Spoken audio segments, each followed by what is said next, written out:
Ready to make a real impact every day? Join the Active Day Home Care team and help clients maintain their independence in the comfort of their own homes. Make a difference in someone's life as you provide essential daily assistance and protect their health and happiness. Earn up to $20 an hour and enjoy additional perks like optional daily pay, 401k, paid time off, ongoing educational training, and more. Join a team that values care, compassion, and your professional growth. Visit activeday.com to apply.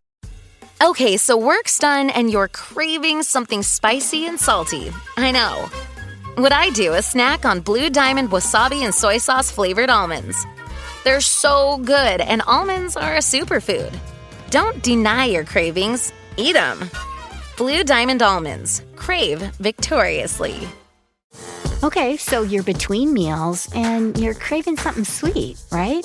What I do is snack on Blue Diamond honey roasted almonds. They're so good. And almonds are a superfood. So don't deny your cravings.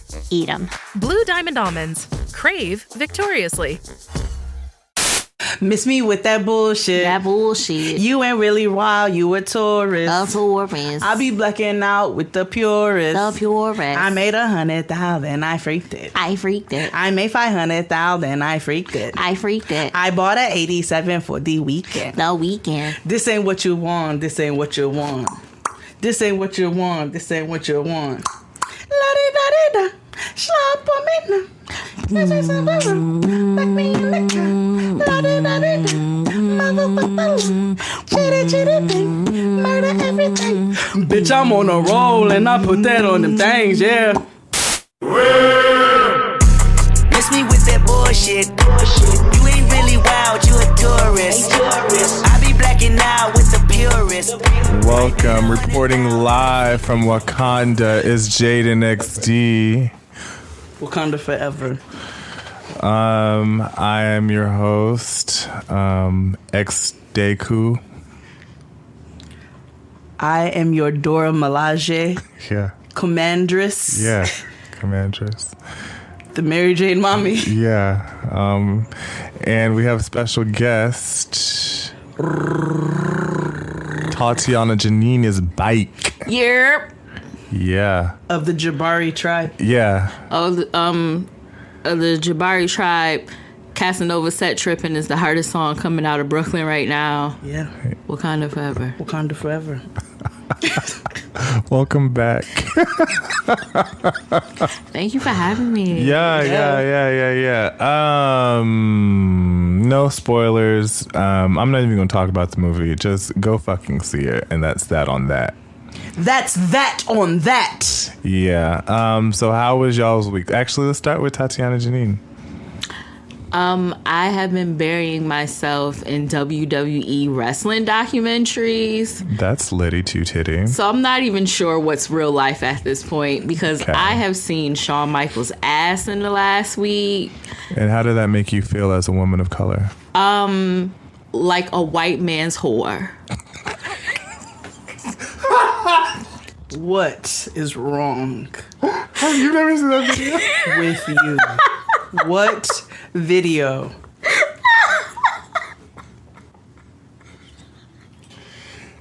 Anyway.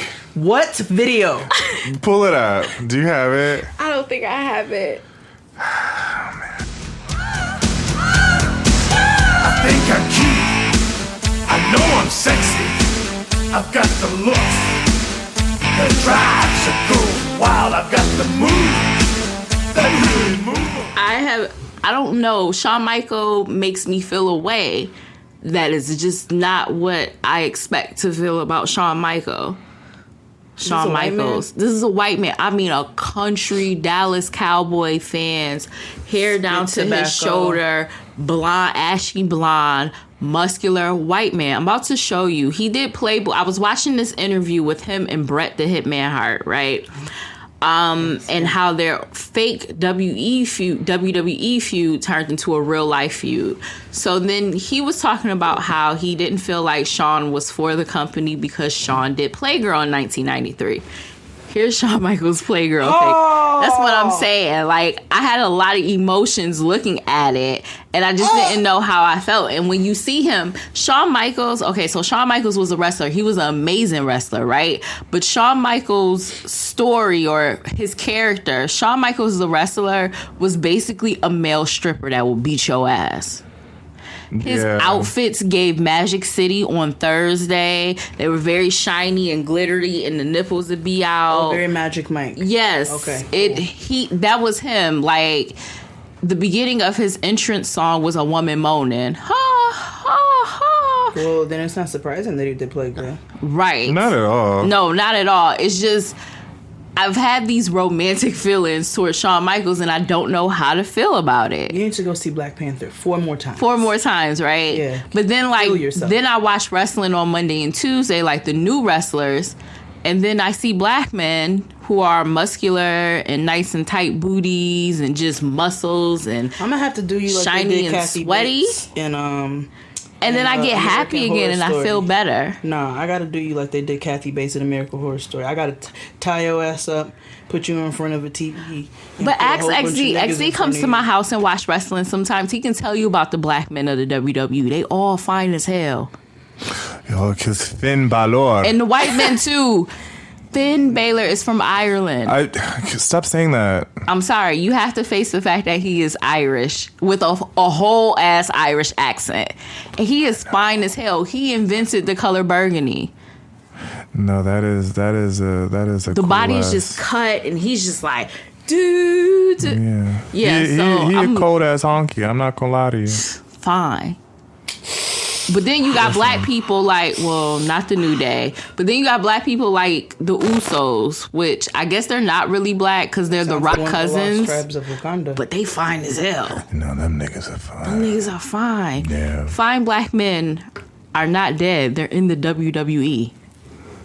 Which might as well be. Yeah, slavery. Right. Anyway, Jade of all Jades, how was your week? It was Wakanda'd out. Yeah. So many Black Panthers. Mm-hmm. It was a great time. We celebrated with the friends their 5-year anniversary live at the Apollo. Yeah. Congratulations. Congratulations to the Reed. Was a big that's a big thing. Like, that's huge. So we celebrated with the friends. It was lit. The Oh Happy Day. joyful Sister Act 2 performance was everything. I had people hitting me up on my Instagram when they saw the stories like, are you at a Broadway performance of Sister Act? Right. Yes. I am. Yes, a very black Broadway. Broadway. Yes. Broadway black. Broadway black. Broadway black. So, no, that was fun, but it was nice. I got to see some of my really good friends and hang out with all of the homies this weekend, so it was lit. Yeah. Yeah. And productive. How was your week, friend? It was.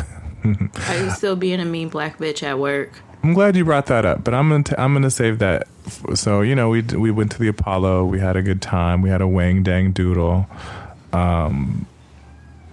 It was good. Destin Asante performed. It was hilarious. Oh my God! Kid Fury is so funny. So naturally funny. And Crystal is everything. Shout out! I'm glad she survived her traumatic experience. Because what the fuck? I hope she owns the entire bus line. Yeah, unlimited Metro cards. Yeah, right. Exactly. But I'm glad she's safe.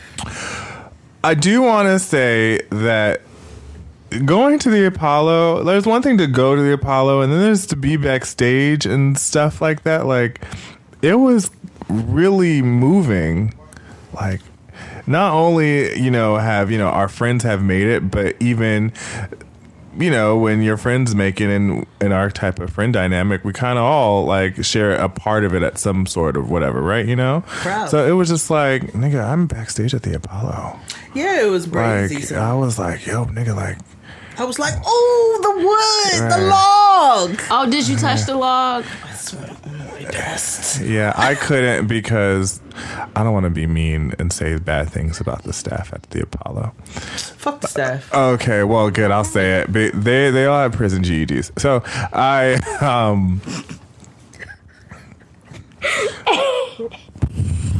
They are all candidates for love after lockdown.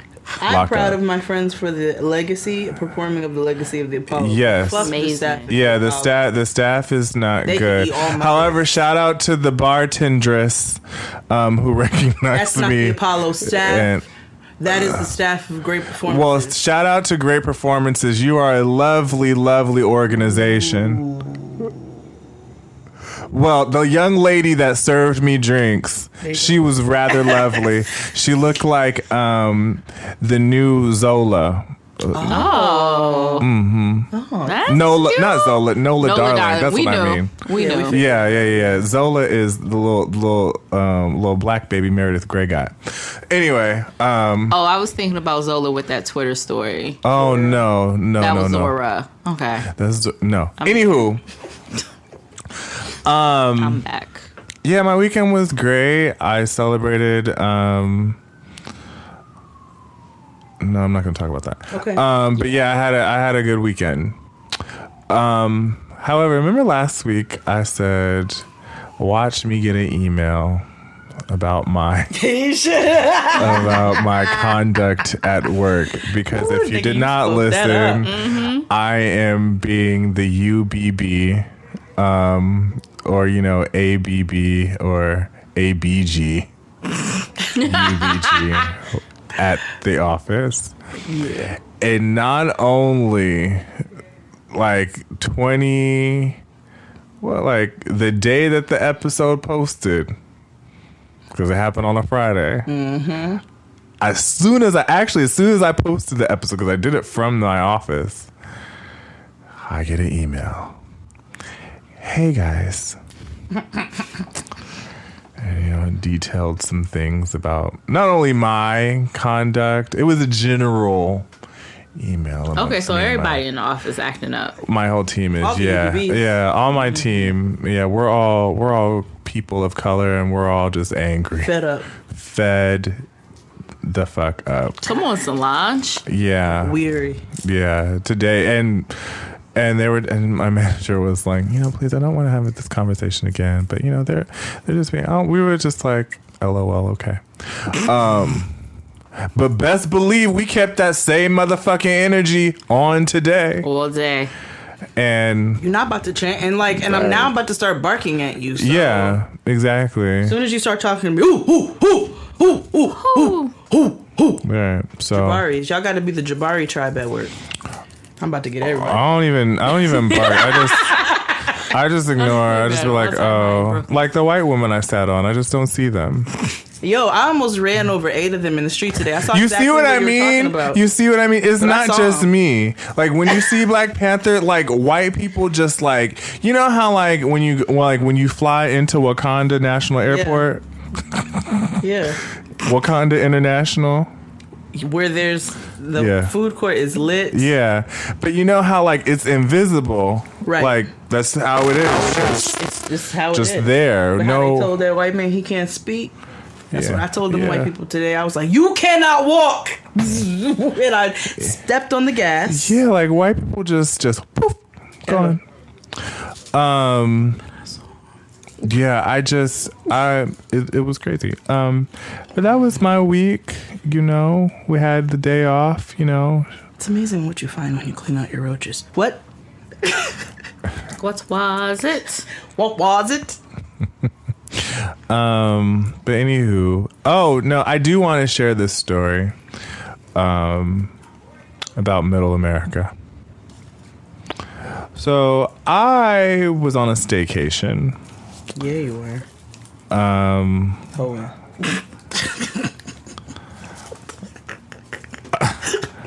I was on a missionary staycation for Christ the Lord. Yep, that's it. That's what I'm going with. Don't say that shit in my house. You about to get struck. You were not on a mission for the Lord. I was. I'm coming up. Yeah. On the rough side of the mountain. No, but anyway, I was on a... I can't even say it was a staycation because New Jersey is a foreign country. It is. Yeah. So I was in New Jersey for the last couple of days. Shout out to the Myrtle capital of the Northeast.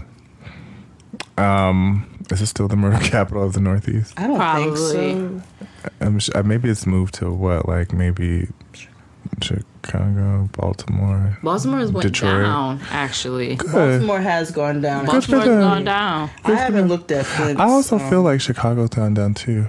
I think so, yeah. Anywho, let's just keep it real. Yeah, murder capital of the Northeast. Must be the capital of the North. Yeah, armpit of North America. So got robbed there once. I believe it. Almost got carjacked. That was crazy. Listen, that's what they do. Was it in Newark, New Jersey? Yes. Yeah. By They had a whole officer. they had a whole special on it. Remember on gas Vice. station parking lot. I'm so happy I peeped it. Like, I'm so happy I was out here running these streets young because I peeped it. It was way too many. It was when I used to sell bootleg perfume and cologne cross country when I was living in West Virginia. So we was up here for a Now that is a story, but I we'll get to that at some point. Another day. Yeah.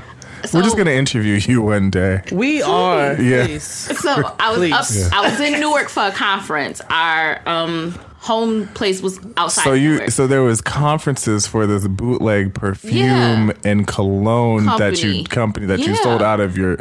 So it was like how like candy coated. The days are getting shorter, and you can feel it in the air. Yes, it's that time of year. Pumpkin is finally back at Dunkin'. It's the cozy you've been craving all summer long, now in your cup at Dunkin'. Pick up all of your pumpkin favorites, like the signature pumpkin spice iced latte, or a pumpkin iced coffee, and bakery items like pumpkin donuts and muffins. Sip into something comfortable to celebrate the start of cozy season. Use the Dunkin' app for contactless ordering. America runs on Dunkin'. Okay, so you're between meals and you're craving something sweet, right? What I do is snack on Blue Diamond honey roasted almonds. They're so good. And almonds are a superfood. So don't deny your cravings. Eat them. Blue Diamond almonds. Crave victoriously. It was like Avon. Huh. Okay, go on. Was the conference in like the back of a U-Haul? No, it was in a really nice place and they fed us well. But anyway, so while we were out there, we were told by our bosses that we still needed to sell perfume and cologne, like drop bottles. That's what we called it. I'm so glad the sirens are going by because that amplifies the story. So the way that we would drop bottles is that we would go into strip malls, mall parking lots, and gas stations and be like, I know you like perfume, right? So go pay for your gas and let me grab 3 samples for you. And then I'll pitch the lady, or if it's a man, I'm going to perk my titties up and I'm going to flirt with him or whatever. You don't have to perk too much. Those things. It's not even... Tatyana. You could feed Wakanda. Right word. This bitch got the 7 loaves and 2 fishes. Yeah. Them titties. Yeah. The titties for the hood. Yeah. Yeah.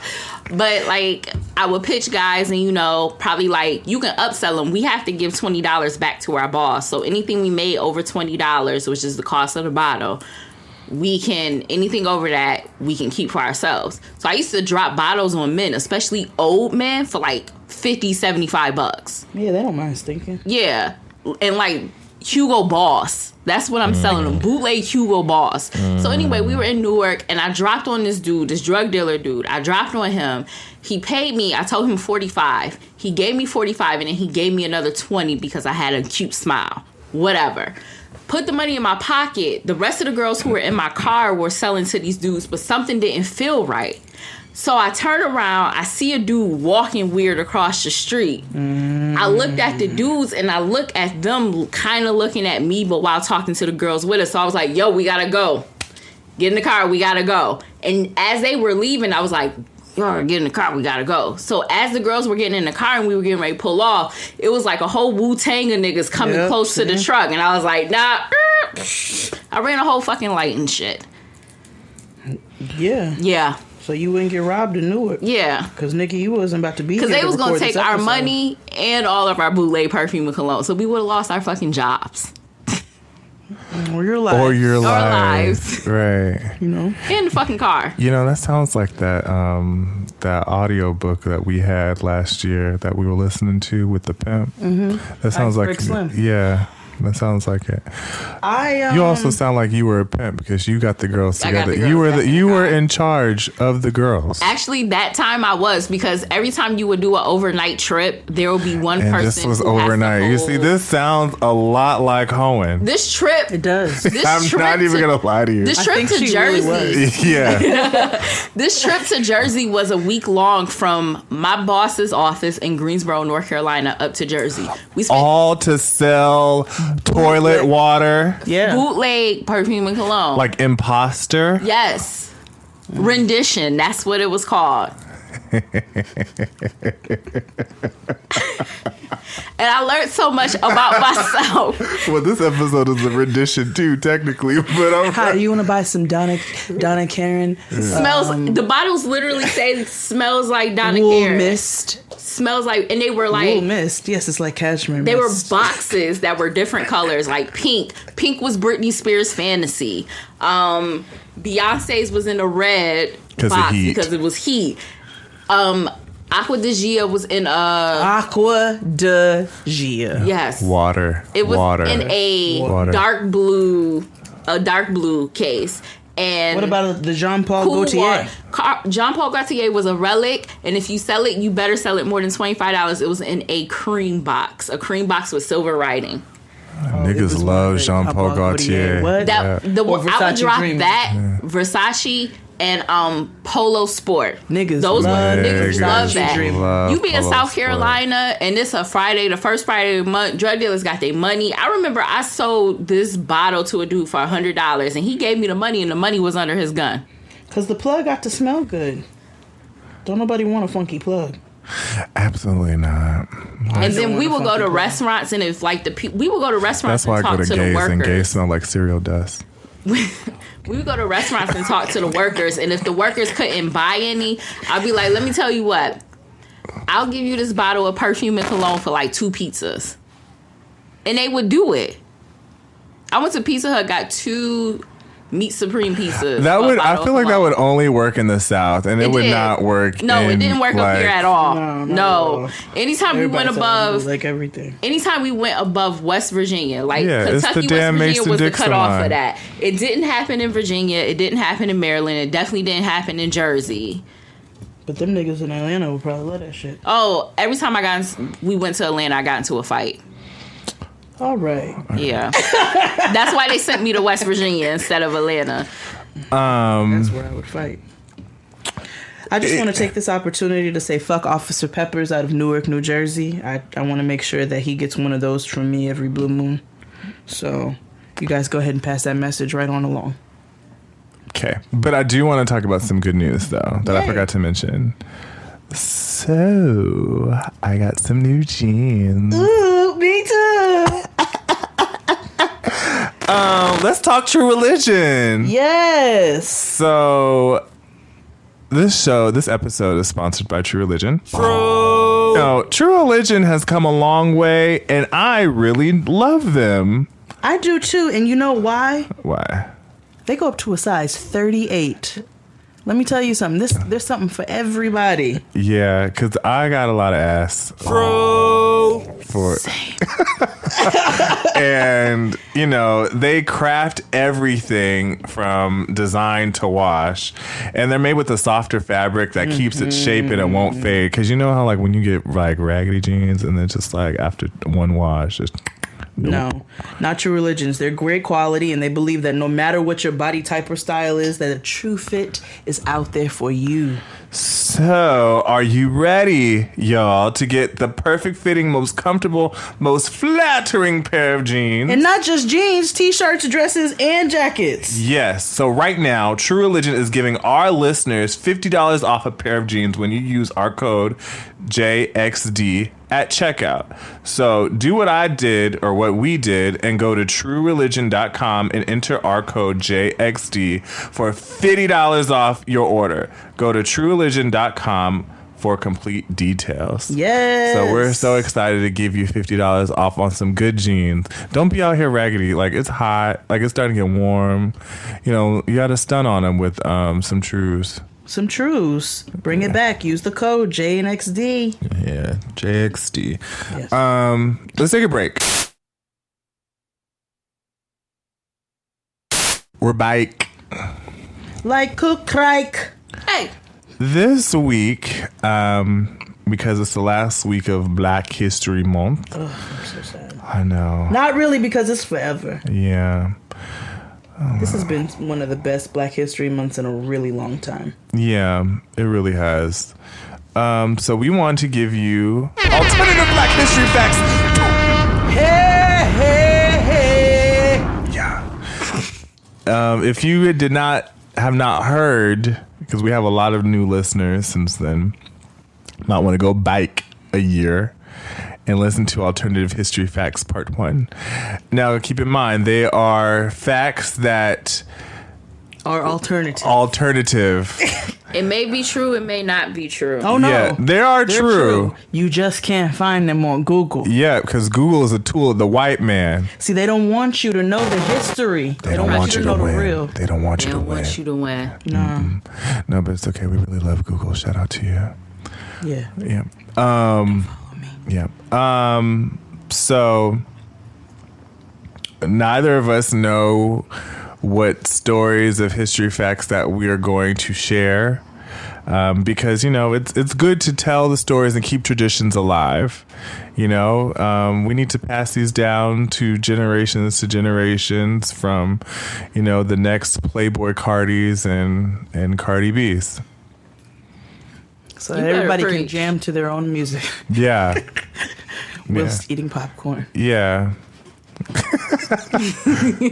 Yeah. That was such a moment. Yeah. She is such a bird. Offset and Cardi belong to each other. Because Offset gets high on his own supply daily. When my nigga when I saw that backwoods rapper at that fashion show. Yeah.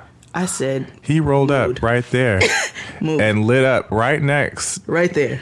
Right next to like the model, like right there. Right there. And you can see where people were like, yeah, what's happening? There's weed somewhere. Yeah. Yeah, but he listens to his own music he don't listen to nothing else. He listens to his own music. He gets so hype. He does. And so does Cardi, Cardi be singing her own songs. Yeah. The remixes Instagram she's on. Mm-hmm. I know. The remixes she's on. Mm-hmm. She's singing Offset songs, but it's a cycle of the same. Yeah. Get high on your own supply. Digital media marketing. Can't be mad at it. Marketing maven. I don't even know if she knows that's what she's doing. No, I think she just likes her music. Yeah. So I would like to start with Tatyana Jenene. Oh, pressure's on. What would you like to share with us? I could go first if you like, but if you want to go. You know what? Let's knock it out. Okay. Just talk about what's one fact that you have. All right. The holiday season was busier than ever in 1980 for Big Mama Dee Dee in her Detroit home. Oh. Cousin Junior was fresh out of jail from a 5-year prison stint for what Big Mama called a misunderstanding. Oh. Cousin Julian was back from his first semester at Morehouse. And after a 7-year drought, Aunt Julia was finally engaged to a big-time doctor in Chicago. Between her weekly missionary projects at First Calvary Free Spirit Evangelical Ebenezer Zion Church of God in Christ, Fellowship Missionary Baptist Church. Oh my God. On Martin Luther King Boulevard? Malcolm X. How'd you know? At the intersection of Martin Luther King and Malcolm X. And preparing for food for Christmas Day for her out-of-town family, Big Mama was running out of storage fast. That's Big Mama running out of storage. At church, it was her duty to bring snacks for the weekly missionary meetings. With Christmas almost 2 days away, she got lazy and grabbed a blue tin of Royal Danish cookies on her way to the church. By the end of the meeting, her fingers were hurting from the sewing the medical kits to send to Sudan. Because, that's what they do at missionary. They eat, they gossip, and they sew shit to send to Africa. Yeah. She was in a rush to go to the swap meet. So true, actually. It is. Because my grandmother does it every Tuesday. Does it all the time. I do not call my grandmothers on Tuesdays. My grandmother used to do it, and we definitely did it during vacation Bible school. Eating salad, eating cake, and talking shit about people. Sock it to me cake. Yep. Sock it to me cake. One of my favorites. So Big Mama fingers were all like swollen from sewing the medical kits, and she was in a rush to get to the swap meet to get Cousin Junior a bottle of Smells Like Chanel's Pour Monsieur. Yes, of course. On her way out, her sewing bag burst open, causing all the needles and white thread to fly everywhere. Unsure what to do and in a rush to get to the swap meet before 5, she was inspired when she saw Pastor Sutton, who was supposed to be on a diet, sneaking a cookie out of the can. Big Mama rushed over to the tin, and Pastor Sutton began to stutter, trying to make up a story about why he's eating the cookies. I know you're not about to storytell in the house of the Lord, she sternly said. No ma'am, the pastor replied. Good. Now take the rest of these cookies and throw out these papers. I need this tin can. After putting her sewing kit in the tin can, she rushed over to the swap meet to get Junior's rendition cologne, and she picked up a bottle of rendition white diamonds for herself. I love how this is a common theme of the show. She loves Elizabeth Taylor and thought she should smell like a rich white woman too. For a fraction of the price.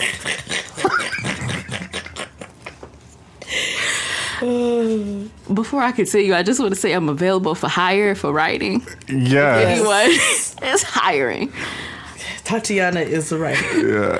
Christmas went off without a hitch, and Junior was so happy with his gift, he volunteered to clean the kitchen with Julian and the rest of the cousins after dinner.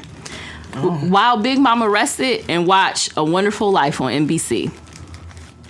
Hey, yo, Big Mama, we're out of Tupperware. What you want me to do with the yams? Annoyed, Big Mama waited until the commercial break to assess the situation. She looked around and noticed that there was a used Country Crock tin can or rubber can. Between cooking up butter and making cornbread and rolls, she was fresh out of butter. That's when the idea struck the matriarch. Here, she handed the empty Country Crock tub to Junior. Wash this out and put them in here. She made it back to the couch in her movie with 15 seconds left to spare in the commercial break. After cleaning up, the cousins wanted a snack that didn't result in more dishes. Julian noticed the cookie tin, and he went in for a shortbread cookie. To his surprise, when he opened it, there was no cookies in it, just sewing supplies. And this is a story about the first black grandmother who used Country Crock tub and Royal Danks cookies as a storage and sewing kit. Big Dee. Black history. Big Mama Dee Dee. Big Mama We speak your name. We speak your name. Yeah. Yeah. Yeah. That's awesome. You did that. Thank you. That's the story, friend. Yeah. That's an opener. Black 365. Yes. That made me feel warm inside. That made me feel so warm. I didn't know that. Yeah, me either. Thank you for hipping us to the game. Yeah. Junior got a Norda track the next year for Christmas. A Norda track! Out of jail. Yeah. And Big Mama was proud. Yeah. And Big Mama did not lose her leg. The end. Yeah. They not taking her leg. No, not taking my leg. Okay. That's between your feet, friend. Oh, okay. Ooh. Why don't you go next? I can't wait to hear what you have. I need to learn some new Black history facts. Damn it. I was hoping to go last. I don't know which one to choose. Okay. Yo, when he covers his mouth, that means it's gonna be a problem. It's about to happen. It's about to be a problem. Let me get into my character.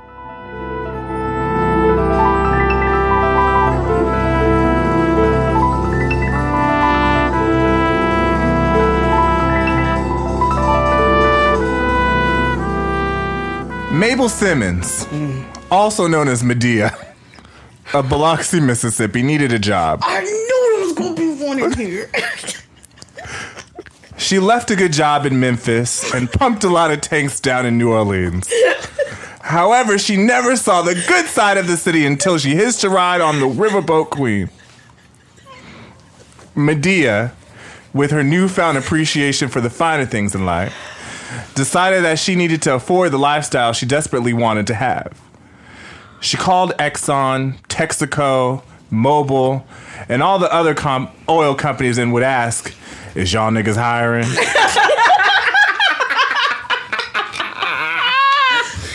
Oh my God. With every call came the phone slamming down with rejection. Downtrodden and tired of her breath scraping her kneecaps. I love this show.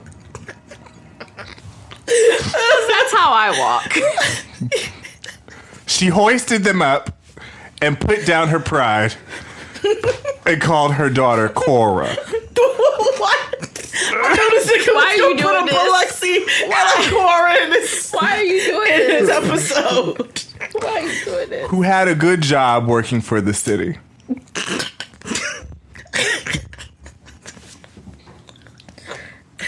Working for the man every night and day. Yeah. Okay. Now, Mama, you can't just go and talk to them all crazy. You have to click. Medea hung up the phone. Mainly because she was tired of hearing Cora smacking on neck bones of the phone.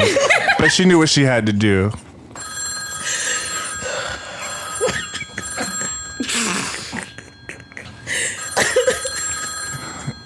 Medea picked up the phone and called the Phillips 66 gas station and said, "Hello, good morning. I'm seeking employment, and I wanted to know if you were hiring a man."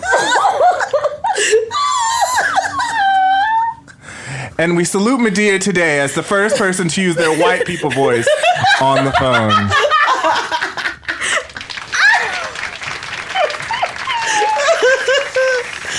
Oh my God. And Medea is the first person to use the white people voice on the phone. Ooh. See, people shade Medea, but Medea is a pioneer. A trailblazer. Black 365. You know Tyler Perry gonna use that whole thing in his next movie. Sincerely. That sincerely took me down. Woo, hold on before I tell my story. We're not even setting the bar. We are the bar. Nigga. Oh, that wasn't even my best sweat. Oh, God. They get worse. Oh, God. Whoa. I am not ready. Okay. All right. See the lighter. My Yes. God. Okay. Help me. This also requires some acting. Oh, what were you about to say? I was going to say, go ahead. Jade, learn us. Teach. Y'all ready to learn hear? us. You ready to hear a story you never knew the truth about? Yes. Okay. I am Maya Angelou, and I've never heard this story. I have to Yours make is sure. better than Chi-Chi's last week on Drag Race. You know, I don't really... I know. For the 3 people that do watch it, they'll know what I'm talking about. Okay. This requires some acting. Okay. Blacktress. This is... I just want to make sure that the truth gets out there in an accurate fashion and manner. Oh, God. And I was blessed by this story by my great-grandmother. This is about to be some bullshit. Nalu Olinga lived in Chimbe, Zambia. Every day after school, she would race home, drop her books and bag, and help her mother gather the ingredients for supper. Now, this was a long time ago, so there weren't any supermarkets. When families gathered dinner ingredients, they was picking fresh produce, killing their own goats and shit. Real shit you niggas be too scared to do today. One day, while Nalu was wringing the neck of a chicken, her mother looked over to her with sadness in her eyes. "Nalu, you are just a girl and I want you to be well-rounded. You are smart, you are kind, you are important, and your work ethic and loyalty in helping me prepare for our family is beyond admirable. But you deserve to be out in the fields like your brothers, enjoying the land."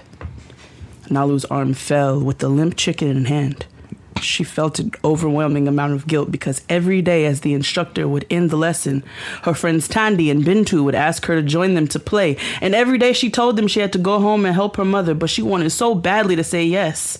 And she was grateful that the girls never stopped asking.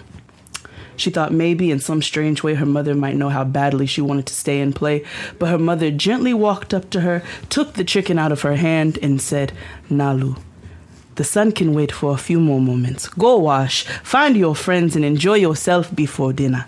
And while you are there, invite them to come eat. I'm making chicken nishima, cassava cake, and fish.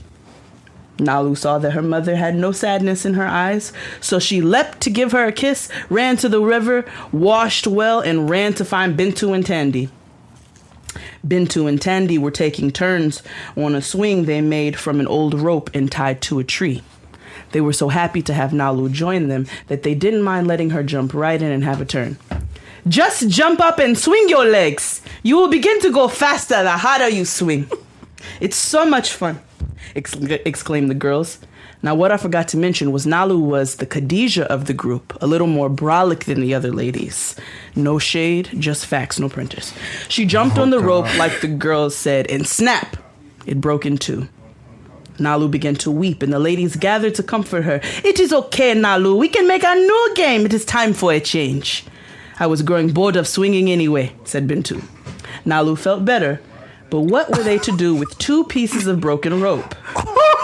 They began... Because I know what this is. Yes. They began to skip rope. You ain't ready. They began to skip rope. Since the rope was still long, yet short enough to navigate around their bodies, as they jumped faster and faster, but only 2 people could jump at a time since there were only 2 pieces. They thought to cut the rope one more time so they could all have a piece to skip rope, but then it wouldn't be long enough, so they each took an end, and Nalu began to jump as they turned. Nalu was so hyped to be out in these streets that she had an idea. She wanted to bump this thing up a notch. You see, not only did Nalu know how to kill a mean chicken, she also was a beast with science and physics and all that.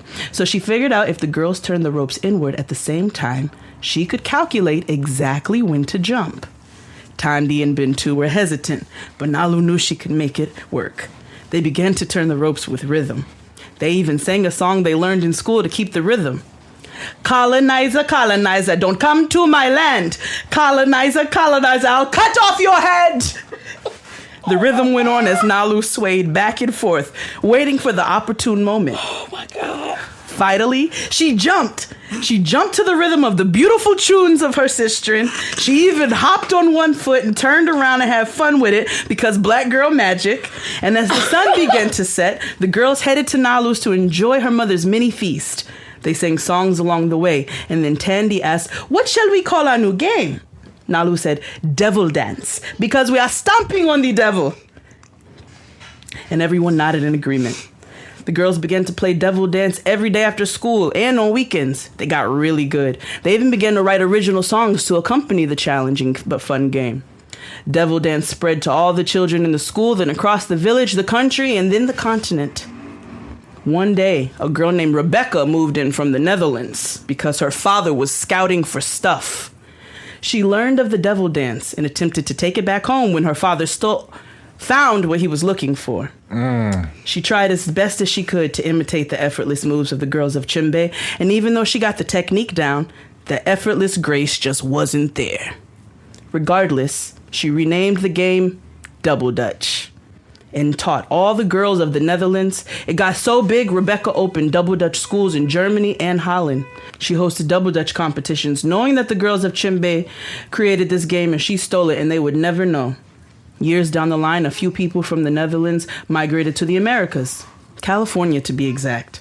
The little girls would Double Dutch, mad dry of course with no songs or nothing, to pass the time.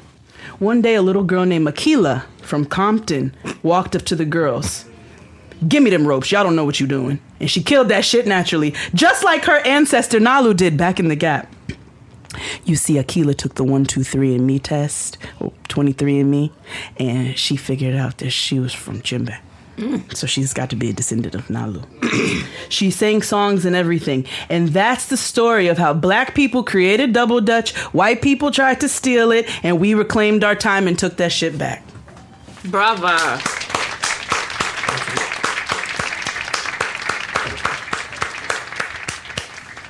That sound like the plot to a Sundance selection film.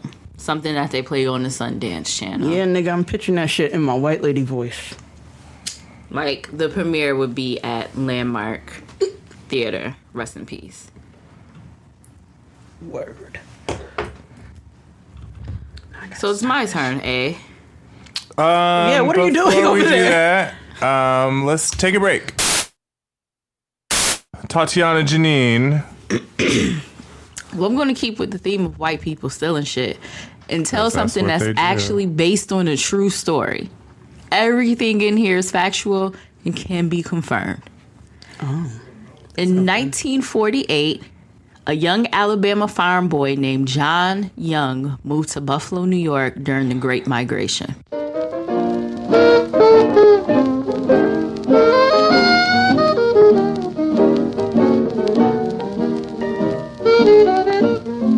As a kid, he grew chickens on his family farm.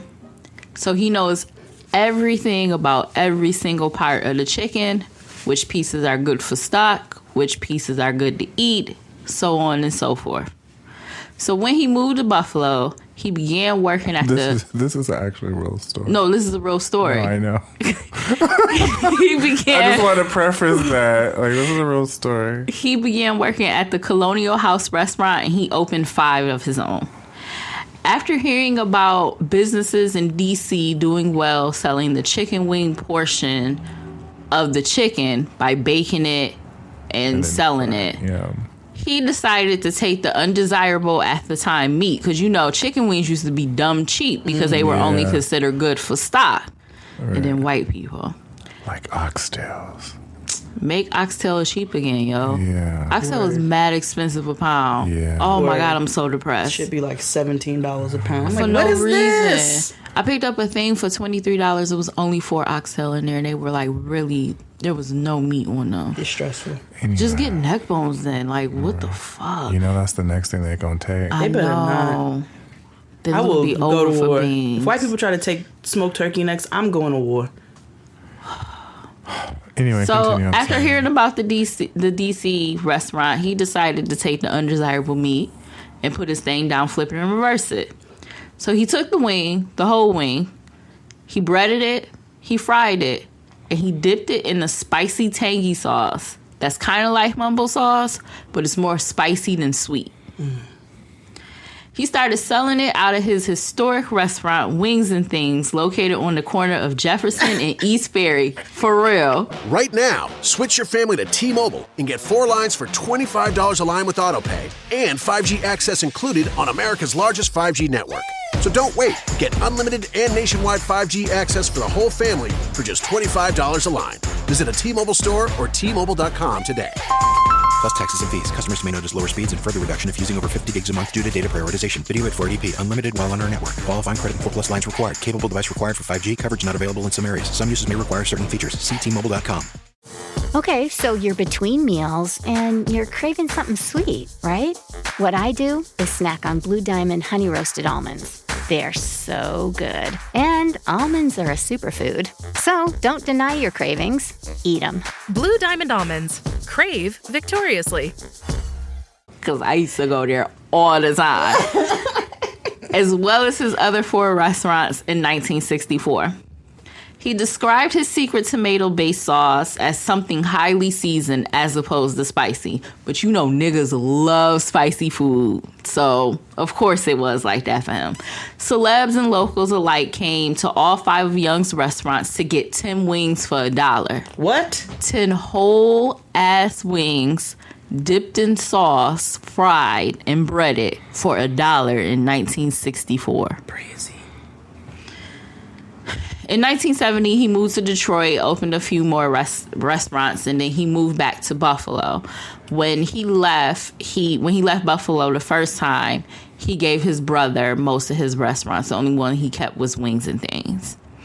So then he moved back like around 74. But in true historic fashion, white people stole his shit.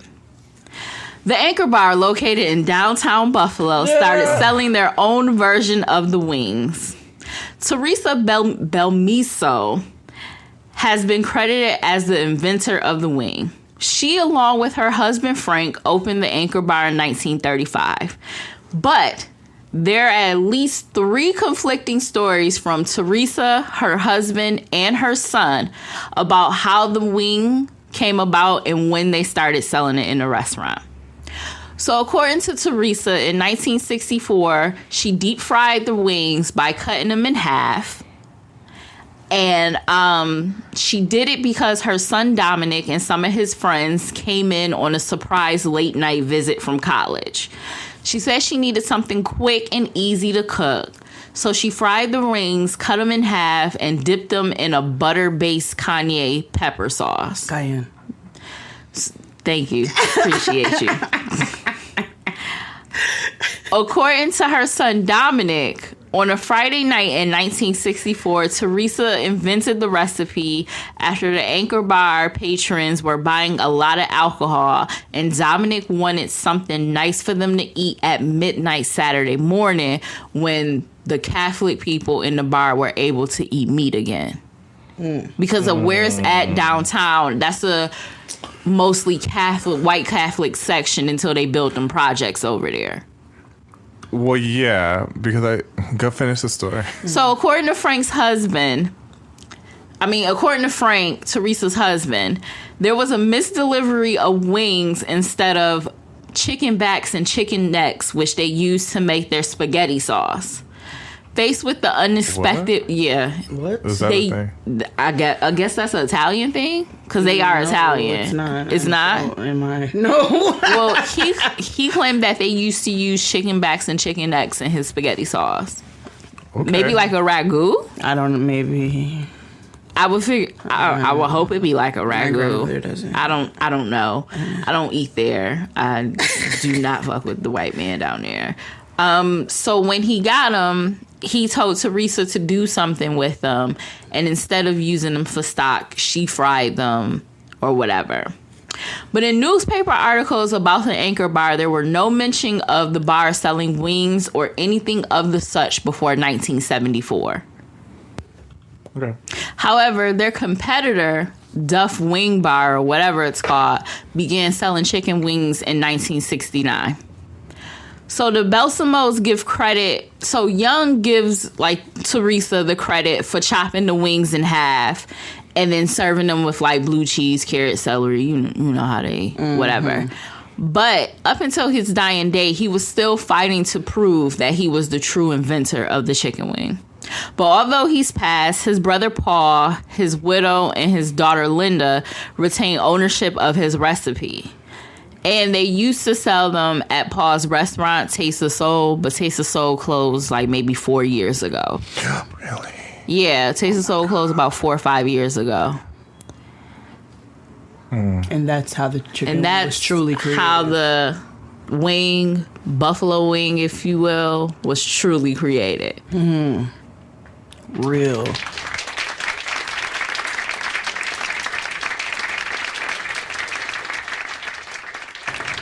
I went to Anchor Bar, all right. I believe it. When I first moved there. When people first move there, they always go to Anchor Bar. That, and it was by my job because I worked at Roswell. Yeah. So it was right there. And I didn't want hospital food all the time, although Roswell has really good food. Not anymore, though. But I mean, I figure that it's a terminal hospital, like it's a cancer hospital, so I figure like the food has to be good. Well, they started building a different ward, so now the food is all over the place, because that's where my mom works. Oh, damn. Yeah. Either way, I would go to Anchor Bar all the time, and then I would go to that other spot in the hood. Behind the hospital? Yes. Okay. I don't ever know the names because black establishments don't really have names. They don't have names. Or they like just colored have people. airbrush outside. Remember that Mexican spot you guys took me to for my birthday? The day we started Two Guys and a Girl? Yes. Still don't know the name. I don't even know if it has a name. They still sell shit in a garage. Yeah, they literally sell shit in the garage. Yeah, and shit was delicious. So it's a taco place that's attached to the grocery store. It's really attached to the grocery store and the restaurant. It's just the taco stand. Yeah. They're out there when it's nice outside with El Salvadorian tacos. So there's really good information about the buffalo wing. People need to know. Justice for John Young. Mm-hmm. Reclaim our time. Yeah. Maddie Michael. Oh, God. All right. All right. I knew you as soon as I knew because I just watched it last week. Okay. I laid in the bed for a whole day and watched all 3 parts of The Women of Brewster Place. Or four parts of the women from Brewster Place. Hate you. Maddie Michael was the eldest of 6 children. It was customary at the time to step up and unfortunately become a mother to her siblings. We gotta stop doing that as a people. We do. Her youngest brother even called her mama, even though Maddie insisted that she wasn't. Maddie was tired and needed to break free. In the middle of the night, Maddie ran away and jumped on a train headed north. She ended up in Harlem, where she worked as a cocktail waitress at the Cotton Club.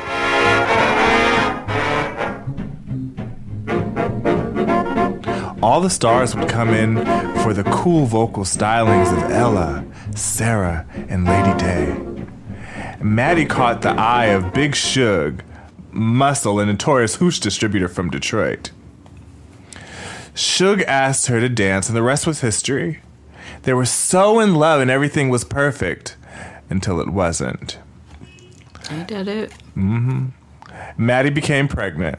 Mm-hmm. She thought the news would be a joy for their budding family.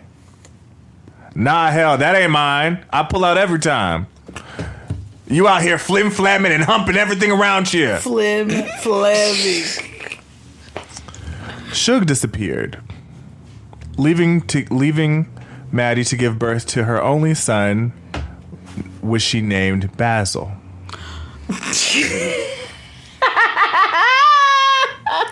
She moved in with an old woman named Eva Turner, who looked after them both.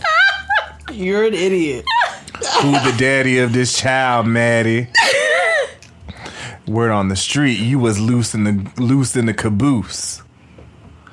Maddie takes out a picture of Suge and holds it up next to Basil. Look, Miss Ava, this his daddy. Look at that nose. They just alike. And that's the story of Maddie Michael, who was the first person to determine paternity just by looking at the nose.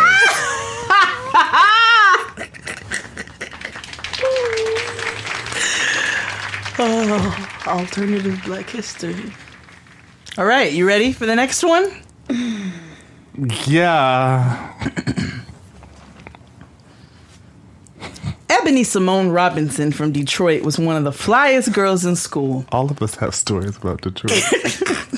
Because Detroit is... Because my next story is about Detroit. She had an original style that was unmatched, and while her effortless ability to make thrift store finds look like the next trend, it was her immaculately laid hair that stole the show. Ebony stayed with a healthy head of hair and always had a new style, but she never went to the beauty shop. You see, Ebony had a gift. Her older sister discovered it when Ebony was only 6 years old playing with one of her dolls. "Mama!" yelled Ebony's sister Kiki. Belinda Robinson hurried in the room to see what the commotion was all about. Seeing that nobody was bleeding and no bones were broken, Belinda got ready to lay into Kiki for scaring her. But then Kiki snatched the doll quickly from Ebony and put it in her mama's face. The doll had the finest French roll with a swoop bang and pearls that Belinda had ever seen. Belinda looked like she saw a ghost. Oh my God, I just realized what this is. She turned to her 5-year-old daughter and said, "Baby, you did this?" Oh my God. Ebony nodded quietly. Her mother snatched Ebony up in her arms and gave her a hug tighter than a black Mormon weave lady greeting Baby Nuck after his 18-year vacation. I'm so glad you're home. As the years went by, Ebony got crazy with the skills. The year was 1983, and it was time for Kiki to go to the prom. Kiki wanted to be festive for the occasion. She waited up for Belinda to get home, who worked the night shift as a nurse. "Mama, the prom is coming, and Ladarian asked me to go." "That's really, really nice, baby. Maybe I can pick up an extra shift so we can get you a nice dress," said Belinda as she took off her clogs from work and rubbed her bunions. "Thank you, Mama. I also want to go to the beauty shop." Belinda paused. "Why can't your sister do your hair?" It was a logical question. Ebony had been doing everyone's hair in the house since that fateful day when she was 5 years old. They discovered the French roll. She did it for church, back to school, picture day, Easter, Christmas, you name it. "Mama, I want something fun. I want some color, and Ebony can't do all that. Please, Mama, I ain't got the money for all that, Califia. I am doing the best that I can. Now tell your sister you want something special and get out of my face. I am tired." What's the name? Califia. Spell it. Keyleithia. Is their daddy named Keith? We don't know his name. Neither do they. Exactly. That's why. Ooh, Black History. Kiki walked off. She knew her mother didn't have the money, but she was still disappointed. Ebony walked in the room. Now, why you stress mama like that when you know I got you? I know, sis, but I want something special. Ladarian is wearing a red suit, and I want to match his fly and dye my hair red for the night. Ebony had an idea. Hold on. She took Kiki in the bathroom to do a test run with some shampoo, conditioner, a few other things, and got to work. By the time Ebony was done, Kiki's hair looked like it came out of an issue of Hype Hair. Oh my God. Ebony, it's red, just like Ladarian's suit. How did you do this? You are blessed, girl. You really want to know? Asked Ebony. Kiki nodded, and Ebony whipped out 2 packs of red Kool-Aid from behind her back. I can't. You are. And that is the first reported use of Kool-Aid as hair dye.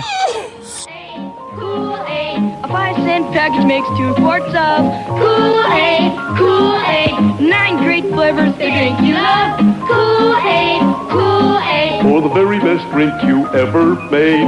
Kool-Aid, Kool-Aid. Ebony went on to change her name to Kim Kimball, hairstylist to the stars.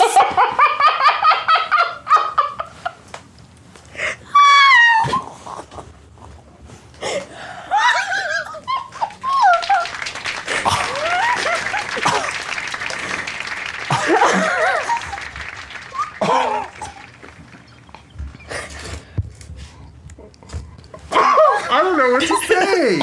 Oh my God. You are so dumb.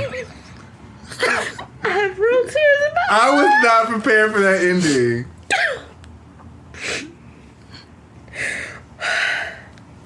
Because it's probably true.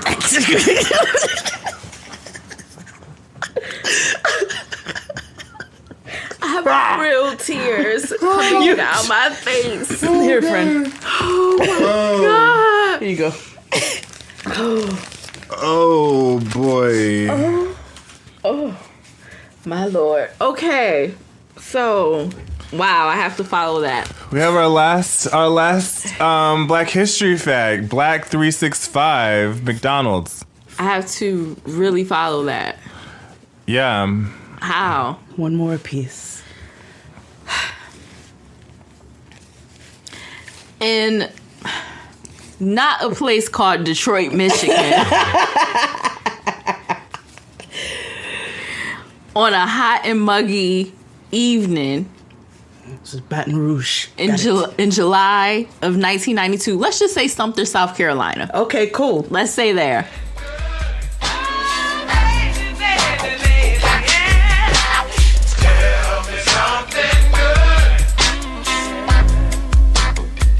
Columbia.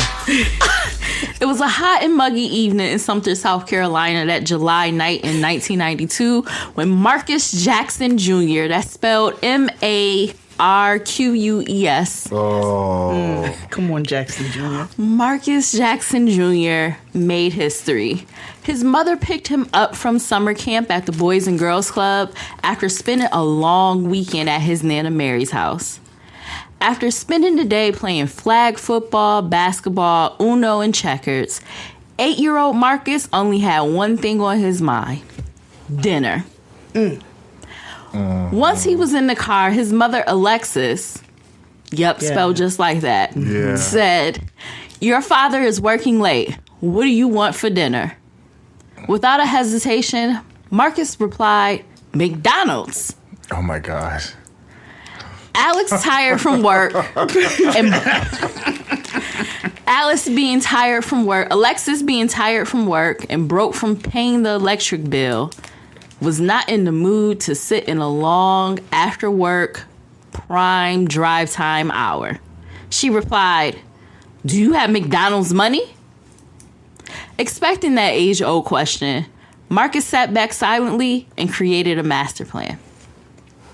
See, he knew it was 3 McDonald's on the way from the Boys and Girls Club to his house. He wanted hot and fresh fries by the time they got home, so he wanted to wait until they hit the second location, to get a cheeseburger Happy Meal with a high C orange. No ice. No ice for icy orange. Okay. Once Alexis drove past the second one, she once again asked, Marcus, what do you want for dinner? Once again, Marcus replied, McDonald's. Alexis said, boy, you don't have any McDonald's money and I just paid the electric bill. We ain't going. With glee upon his face, Marcus pulled out a wad of cash and said, actually, I do have McDonald's money. Yes, Marcus. Stunned, Alexis said, boy, where'd you get this from? Did your Nana give this to you? I told her to stop spoiling you. No, Nana didn't give me this. I actually made some money mowing some of her neighbors' lawns over the weekend. Stuck, Marcus finally felt like he defeated the McDonald's money mystery question until his mother replied, well, too bad we got hamburgers at home. Oh. While Marcus ended up having the Eddie Murphy special. With the fat ass pieces of bell pepper. With McCain fries that night, his mother did take him to McDonald's the next day. This is a story about Marcus Jackson Jr., the first black kid to actually have McDonald's money. Hey. We speak your name.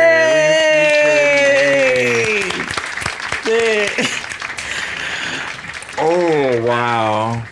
That was a good story. That was good, Fred. That was a good story. The spelling of the names was important. Yes, because Alexis spelled Alexyys. Yeah. I have to get into character. I'm frightful. I'm frightened, especially since he said he got to get into character. Me too. I cannot wait till we all get jobs off this episode. Listen, this is our drunk history. You hear me?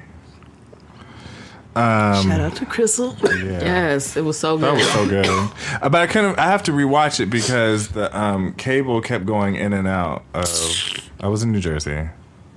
You know they don't believe in nice things. Like shout out to Crystal, queen of drunk history. Yeah. Is Emmy Award nominated. Are you guys ready for my final tale? My final alternative Black History fact. No, yes. Okay, no, yes.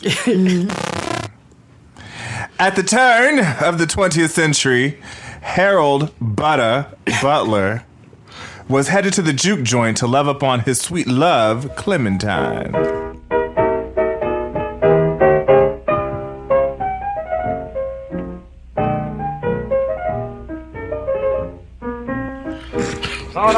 Harold was a hard-working man. He worked at the steel mill in Detroit and spent all of his free time and money romancing and wooing the ladies. When Harold pulled up to the juke joint, Clementine was already there. She was wearing the gold dress that he bought her on Main Street earlier in the week. Harold nudged his man's Big Shug, the security guard and notorious hoot seller, and said, "Ooh-wee! Look at all that. I can't wait to get her home and tear that ass up." The party gets to bumping and the juke joint gets to jumping. Hey. Clementine whispers in Harold's ear that she's ready to go back to his place for a nightcap. The two start to go at it, moans and scratches galore. When Harold reaches his romantic peak, he let out this odd and melodic sound. No.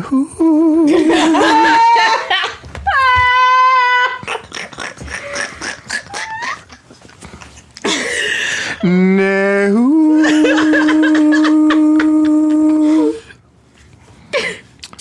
Clementine sat up and said, "Nigga, what the hell was that?" Yes, Maya Wilkes. To not be embarrassed and to cover his ass, Harold thought of the quickest and most plausible lie he could. "Darling, Nehu is the language of our ancestors, baby. It means that I was about to fuck this shit up." Clementine fixed her face to a face of satisfaction. "Well, you did do that. Nehu." I wonder if other people use this. So we honor Harold Butter Butler, the first person to say "nay who." And when you listen to any song going forward, just know that they're about to fuck that shit up. Harold Butter Butler, we speak your name. Speak your name. Yeah. Every time you said Nehu, all I wanted to say was, can you? And if you notice, every time somebody says Nehu in the song, what do? They fuck that shit up. That's right. Oh, they do make love at the end of Can You Stand the Rain, right?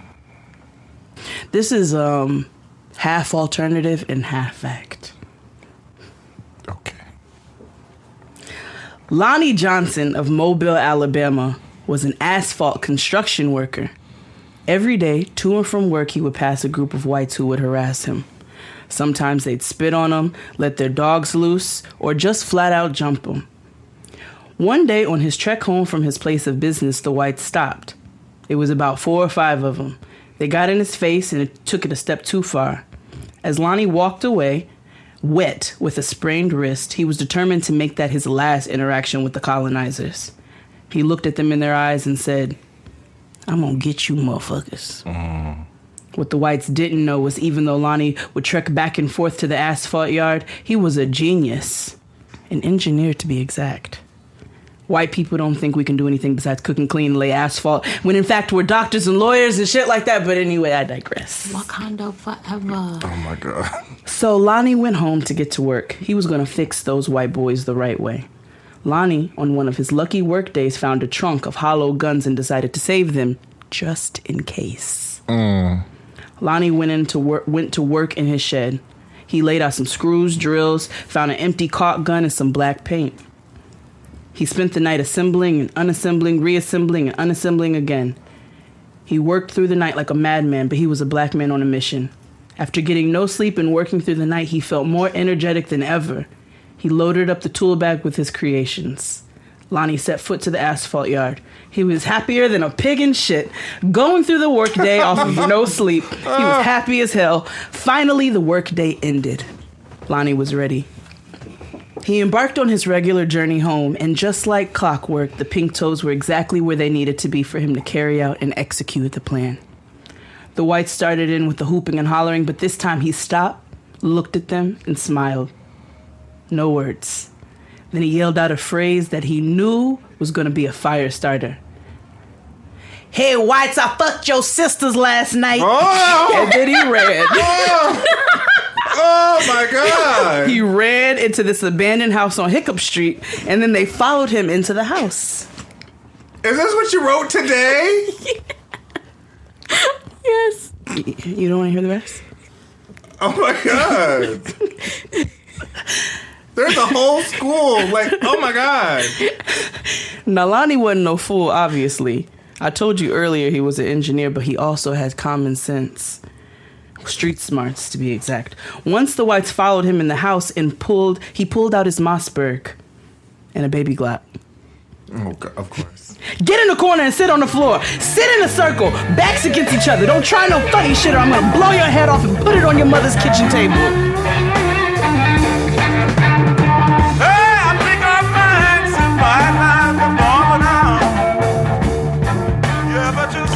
He then tied them with a lasso. He wrapped them up real good so they couldn't move or try anything slick. He didn't want to hurt anybody. He was just sick of their shit. He wanted to make them pee on themselves a little bit, so he walked around slowly. "Y'all been fucking with me for a long time, and your people been fucking with my people for an even longer time, and I have a good mind to make an example out of one of you." So he opened his bag and dropped all the artillery on the floor. Immediately, the stench of piss arose as these white boys realized this nigga was not playing at all. I mean, can you imagine 15 guns just dropping on the floor at one time? One of them white boys even shitted on himself, and one threw up. His plan was going swimmingly. They were shook. Lonnie wasn't stopping until every white boy was crying. He put the guns to one of their heads. He sang songs. He played crazy real well. And finally, it was time to pull the trigger. He picked the big one. He put the gun up to his head, and he looked at the other white boys in the eyes. He squeezed the trigger, and water shot out. Now this is what you get for fucking with me. The white boys were shocked.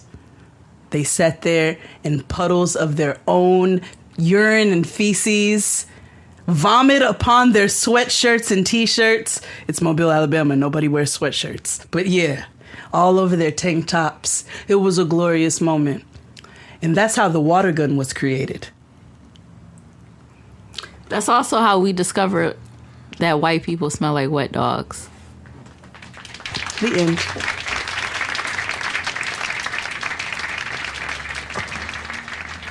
Lonnie then went on to develop it as a fun game for children. It's the Super Soaker, is what he eventually called it. But those white boys never bothered him ever again.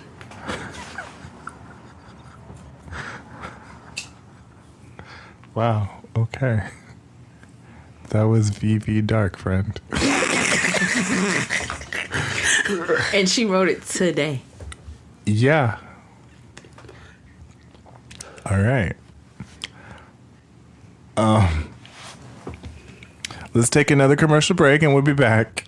Yeah, where do you go from there?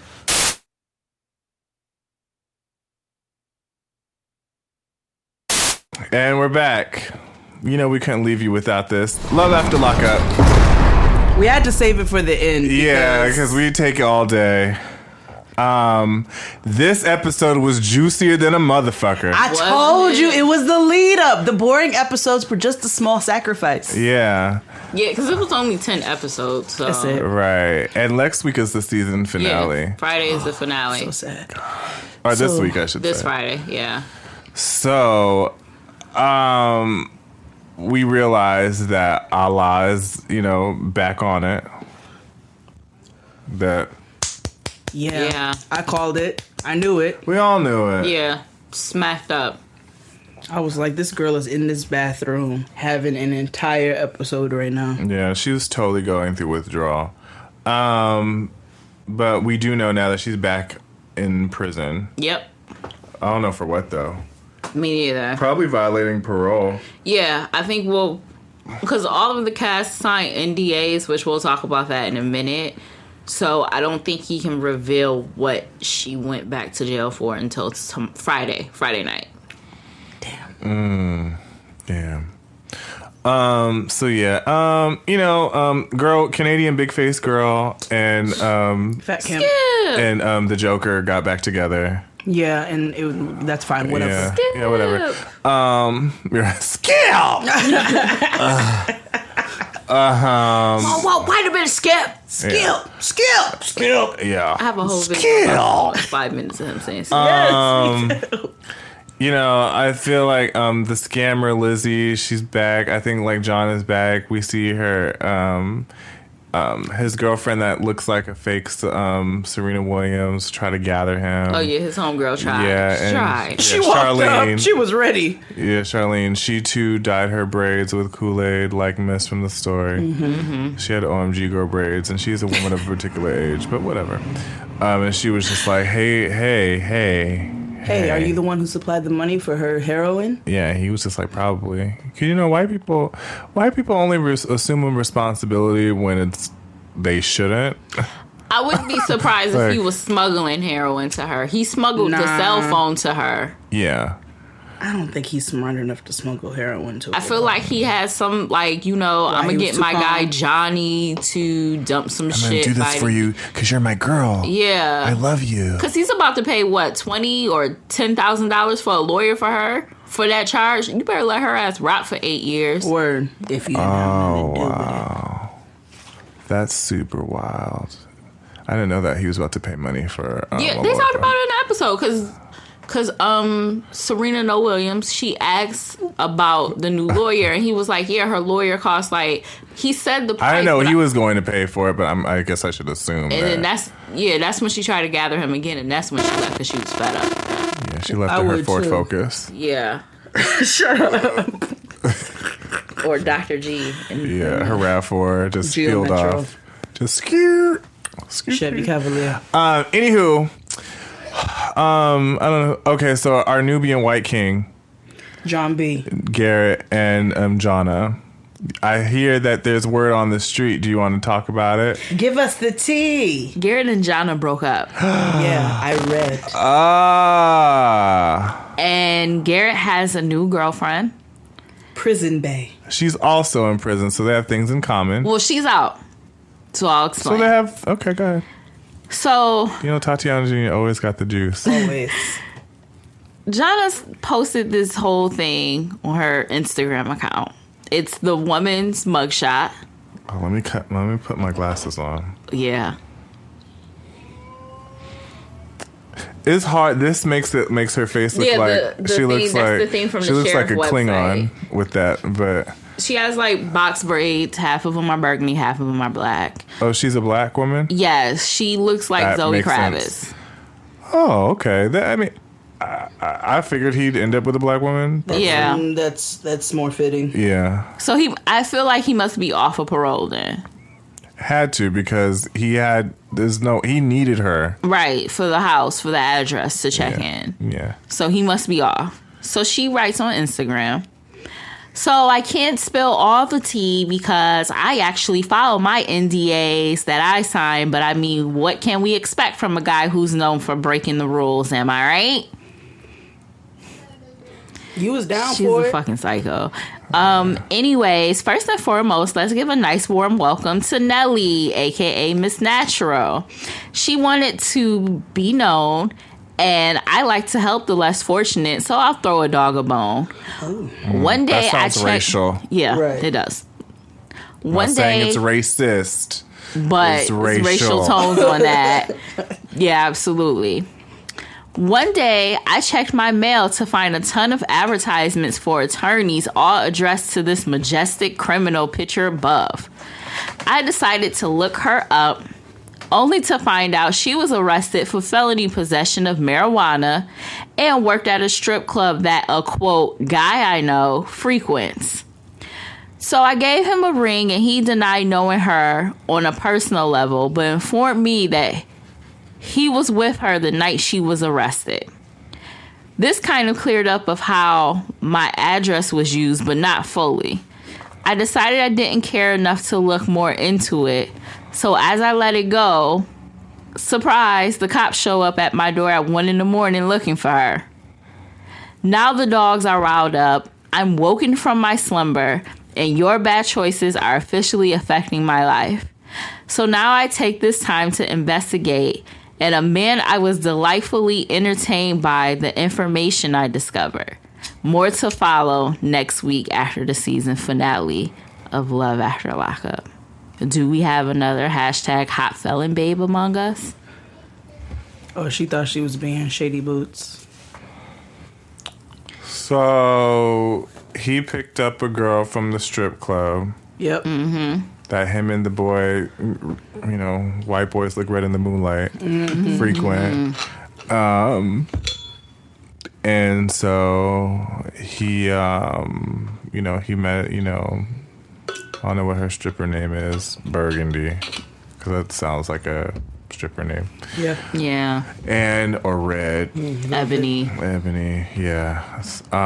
And she, she not only did she make one cheek freeze, she also may have sold a bag or two. Sounds like it. Yeah. Sure. Because possession, I don't know. It is Florida. I don't know what the laws are there. But it sounds, like she might have sold a bag or two, maybe had a couple, on her person. But he's in love, and he figured that, that he could save her by giving out the redheaded devil's address. Yeah. He really is black.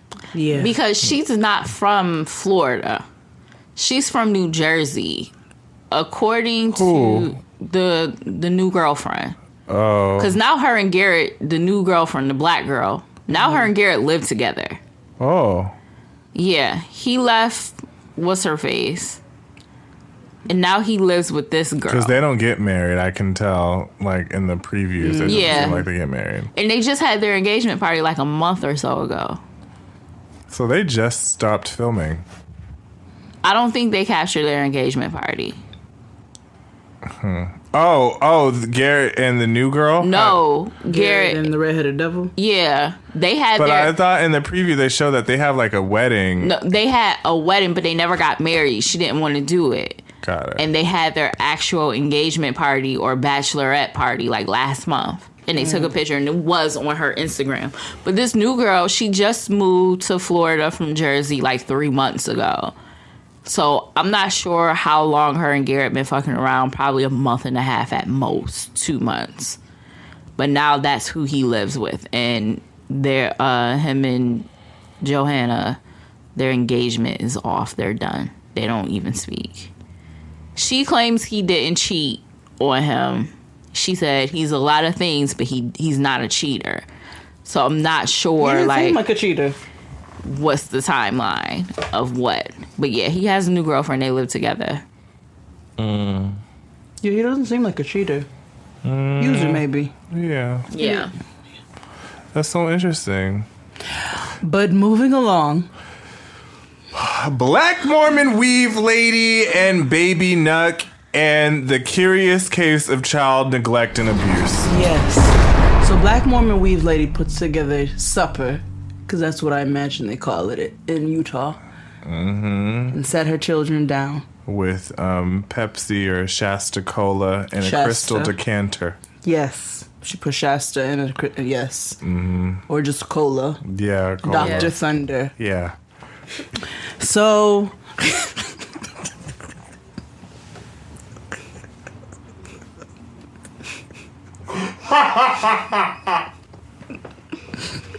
Again, I really love this show. The official cold pop of every family reunion. I would say a family reunions and church picnics. Yes. Let me get some of that Dr. Thunder. Or Mountain Lightning.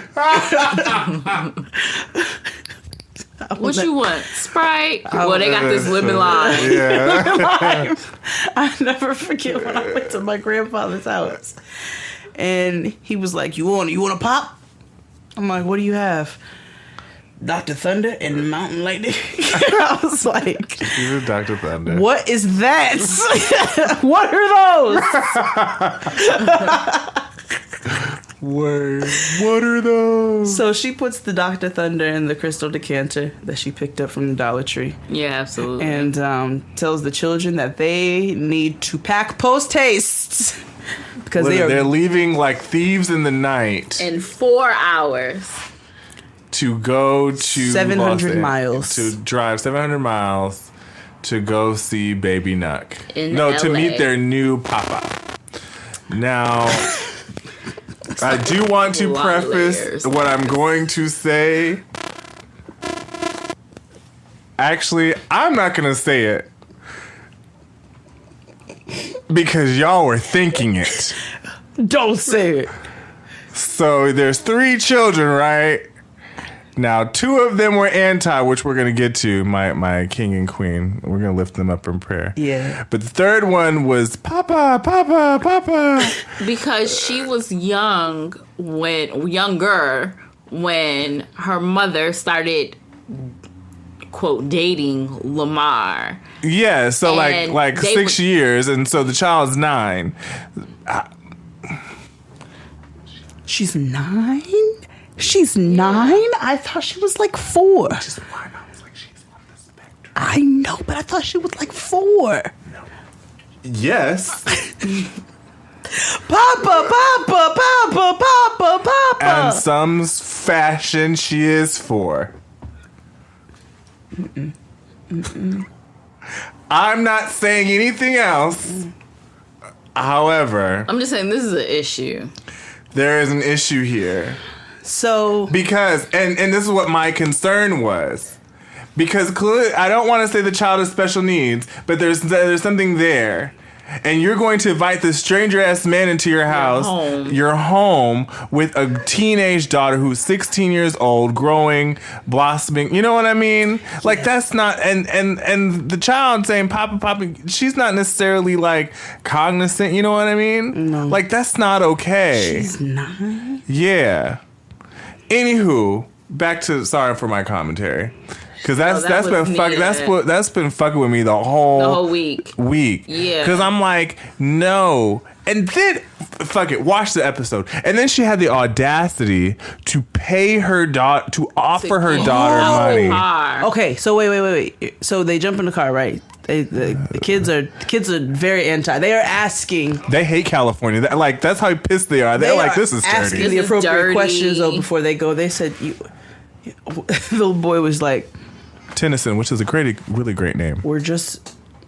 I'm just not understanding why she wants us to be so comfortable with this man who's been incarcerated for so long. Hello. And we don't know him, so it's just going to take us some time. The little boy is asking the hard-hitting questions. Like Linda Ellerby taught us. Yeah. The hard-hitting questions. So they drive, and they pull up to Baby Nuck's 700 crib. miles. Oh, wait, before they even get to Baby Nuck's crib, the kids are like, it's dirty here. Yeah. They are so pissed that they were woken out of their slumber at 4 o'clock in the morning. First of all, she made them kids pack. The little baby put the whole coat in.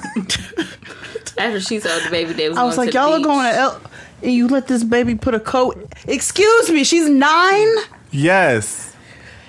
You know this is Andrea's second time doing reality TV. What was the first time? She was on like this LA Dance Moms TV show with her oldest daughter. That explains probably why with her first marriage and then didn't work out and then moved to Utah, she found God or whatever Mormons pray to. That ain't my Jesus. Okay. So my Jesus, we don't do Pinterest party for no damn bridal shower and have white people be okay talking about I've always wanted a black friend. I always wanted a black friend. Absolutely no. Also, my Jesus believes in skincare. So Black Mormon Weave Lady is driving up like Sunset Boulevard and like down Olympic and shit. MacArthur Park. Yeah, and, Crenshaw. Skid Row. Yeah. Talking about, isn't California beautiful? That's where Moesha grew up. Yeah. And her kids hate it. They hate piss. Not like she's driving down, going to Venice Beach. I've never. And not only is they pissed, they're letting her know. Oh, yes, vocal. They are airing out their grievances. Vocal. And healthy. Yeah, and they needed to. The problem is, she is so far gone that she does not care. And I thought your children were supposed to be your pride and joy. No, she is not hearing them. So she pulls up to Baby Nuck's house after she's getting lost. His brother's crib. His brother's crib. Where he has a bed. Dulo. She pulls up to Dulo's crib. He has to stand outside because she's lost. I'm trying to figure out why her GPS doesn't work. How are you lost in the 2017, the year of our Lord? There's a GPS. They are talking on an Android phone with Google Maps inside. You know Google invented maps? Nigga, when I had a BlackBerry, there was a GPS. Hello, we have had MapQuest, although that wasn't great. But we have had GPS forever. As long as her eldest child has been around. But this bitch acts like GPS doesn't exist, and it irritates me every time. Maybe the Mormons don't believe it. She's taking advantage of Baby Nuck because she knows that nigga doesn't know anything about GPS. Maybe Mormons don't believe. MapQuest. Maybe Mormons don't believe in directions. Maybe. But then they wouldn't believe in cell phones either, right? I would figure like the Mormons are like the path. Or like the Amish. Have you watched the new season? I haven't. I'm so confused. I haven't watched it yet. No, I'm completely confused. I have to go back. One of my two of my Ubers were Priuses, and I was like, oh shit, this is like the path. Oh shit. And they were like creepy white men that were like driving. I was like, oh nigga. You should have asked them like, do you grow your own sustainable vegetables? Yeah. It was very weird. But anywho, they pull up to Dulo's crib, and Baby Nuck is outside. And then the oldest daughter refuses to get out. Yeah, Black Daria. Yes, Blaria refuses to get out of the car. And so Black Mormon Weave Lady offers her $20. Initially. And then ups it to $40. And Nyla, the daughter's like, Bitch, no. No. I have principles and morals, and I am standing for something. Right. Not getting out of the car. My new queen, Black Girls Rock. The family goes in. It's awkward. So finally, Black Mormon Weave Lady's like, go get your sister. So. Oh, to the son, yeah. Yeah. And he's sitting there like. And they're all piled up on his bed, on Lamar's baby Nuts in his room. bed. In baby Nuts' room. Yeah. Because that's all he got. And so Nyla comes in and they start asking like, well, were you in a gang? Black Michael Cera goes out there and he's like, nailed it. Nailed it. Michael Cera goes and he's like, girl, yeah, Mom wants you to get out the car. I don't want to. Yeah. And he is able to be so reasonable and say, just come in and take your time. Yeah.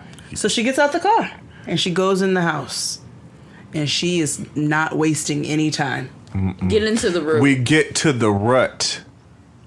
She gets there early. Because they ask questions that all of us want and need to know. Hello. Have you ever robbed anybody? Are you in a gang? Are you in a gang? Have you ever killed anybody? We need to know who's living in our house. Right. They know from very early on that they need to know who's in their cipher. Because they even asked them, well, what did he go to prison for? Well, I don't know. They are great kids to have been raised by that woman. Right. I really hope they're not Mormons in there. I hope they don't subscribe. I don't think they do. I think they just go because they have to go. Because they're because remember the boy was the mom. She was like, "And pack your church clothes." He was like, "Oh, church clothes." I thought I was getting out of this shit for the weekend. You about to torture us twice, right? So around some new white people, right? And of course, the 9-year-old is who? Are you sure she's 9? I feel like at 9 I knew a lot of things, and I'm gonna rewatch episode 1 to see how old gotta she is. see. She can't be 9. Come on, XZ. She can't be 9. No, I swear she's 9. It's like 9. It's like 16, 13, 9. Like she's not like 6. I thought she was 6. So I have thought to go back she and was watch 4. episode 1. No. I'm so confused. She's like 9. They're older kids. So the children. If I'm wrong, I'm wrong, and I'll ready to admit that. But she's not like a baby. I gotta watch it tonight because I need to know how old that child is. Yeah, now I have to watch it. I swore she was a toddler. Again. Fuck. Yes. Google. Black Mormon Weave Lady kids. Can see you later. Oh, say, can you see? Fergie. Pantheon's early light. What's so? Absolutely. Yeah, he's Googling something now. Yeah. By the twilight, You're still singing? let's gleaming. Hold on, what? Okay, maybe. What year was this? Has 15 years training as an actress.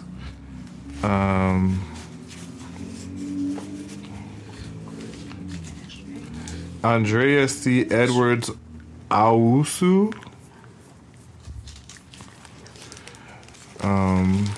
That's her last name? Her teenager, Tennyson. Okay, maybe she's not 9. How old is she?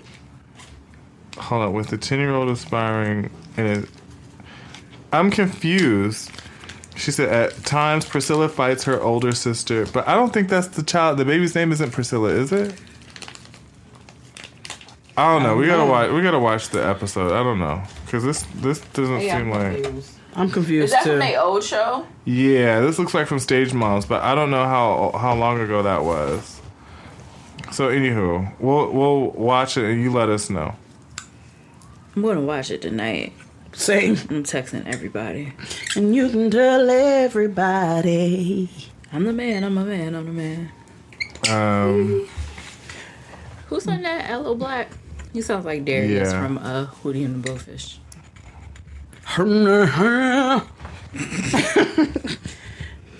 Yeah, but it's really bad, and I'm fearful for the children. And you can see the demise of Andrea's and Baby Nook's relationship when they go to the beach. Yes, you can. Cause it's like, wait a minute, I'm dragging my kids out here, and you didn't think about that before you drove 700 miles. You didn't think about that when you got that nigga out of jail. First of all, I'm not getting no nigga out of jail. Like, it didn't sober you up to walk into this nigga's room? Listen, I am not ride or die. I am ride or. I'm ride or can you let me out right here? Or. Can you let me out right here? Let me out on the corner. Yeah. I'm riding, not putting my seatbelt on. I am. And I also want to know, like, where in life are you where you're like, you know what? I'm going to write somebody in prison. The point where you desperate for attention if you've clearly done another reality show. There is the internet for that. There is Twitter. Twitter can give you all the attention you want. People create fake lives. The thing is, she's just not... She personally is not that interesting. No, she's not. She needs some sort of gimmick behind her. No, there are people on Twitter.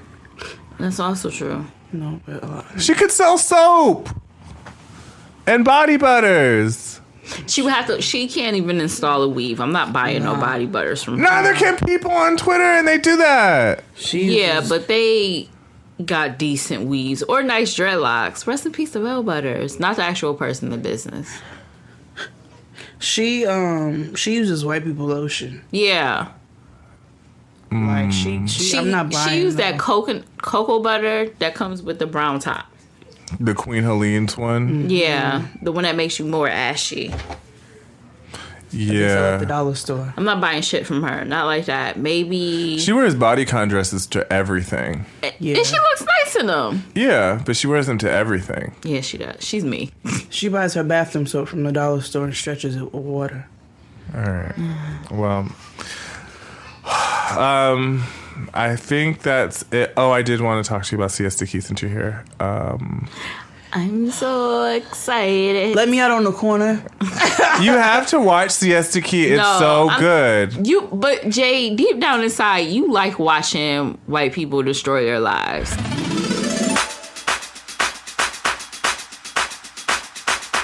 I had a dream, or was it real? We crossed the line and it was on. We crossed the line. Because that's exactly what they're doing. Inside, like on the tips and tops. That's why you should watch Siesta Key. Yeah, because it's a dumpster fire every episode. It's so trashy. It's just shot really well. Yeah. It's the hills. Except for the hills is like old money. These are new money people.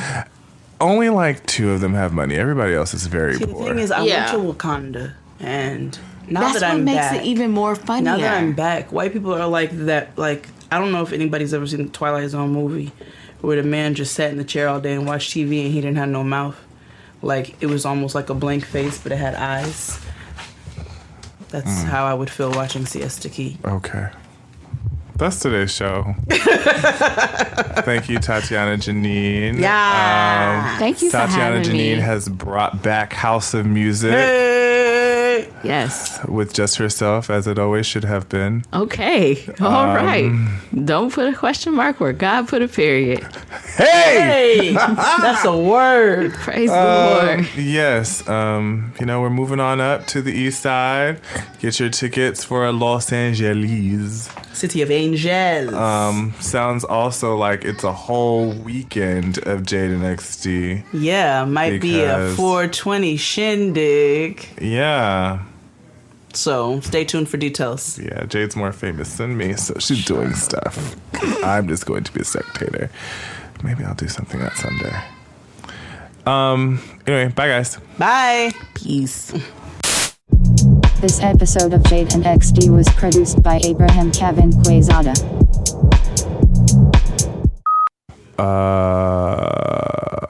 Okay, whenever you're ready.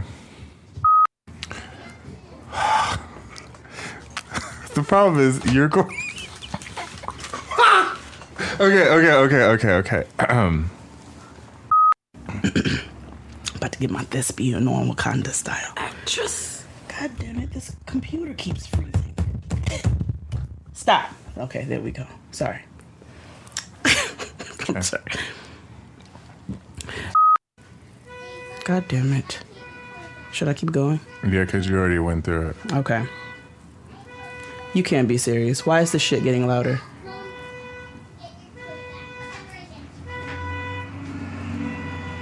Should I start over? Because my computer keeps for some reason, at work, my computer never freezes. At home, it freezes. I wonder what that is. Sounds like the white man. Right? Your FBI agent on some bullshit. Mm-hmm. I wonder who's the FBI agent assigned to me. Like, what they're like what's their home like? I know why. Nigga, tell me about yourself. Make yourself known. Hey, are you black? I know my FBI agent is bored. He's like, all this bitch does is like read gossip sites and put in the code for the MTV app. Mine is frustrated because he can't bust me for nothing bigger. I'm sure they've tapped into my Fire Stick now. That's why this shit resets every couple days. I know they're like, I know this bitch isn't on the WWE network again. She's worthless. Give me somebody new. I need somebody new. We can't get nothing on the black bitch. She just watched wrestling and reality shows. What are you doing over there? I'm waiting for you to Oh, I'm up. I'm good. Okay.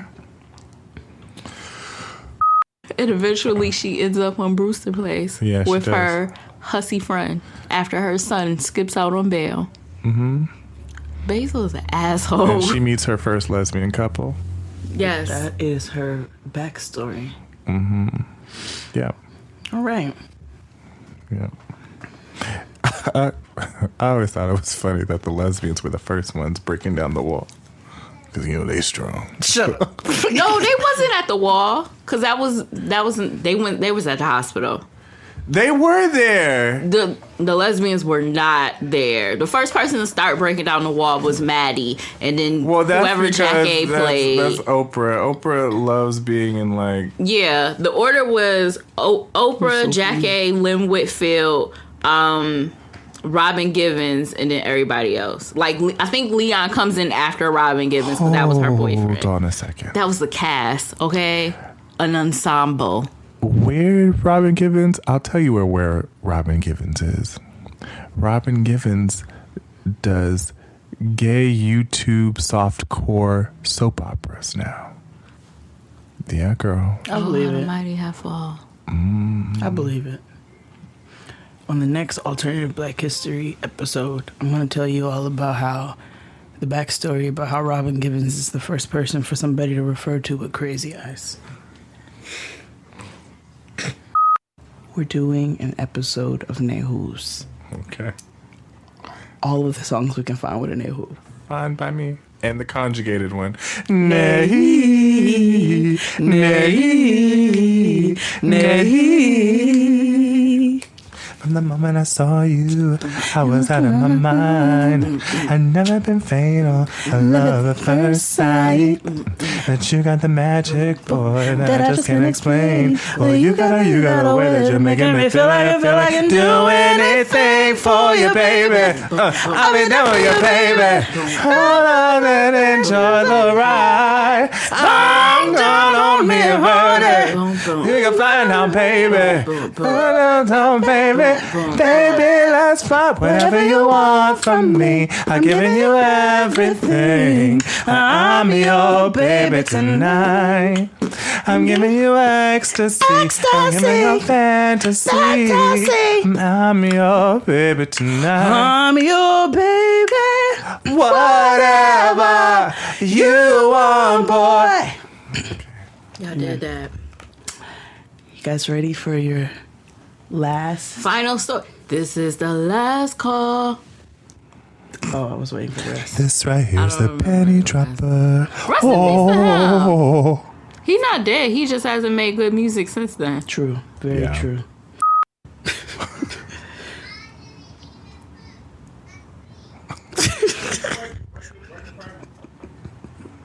Yes, he better parent. He is parenting.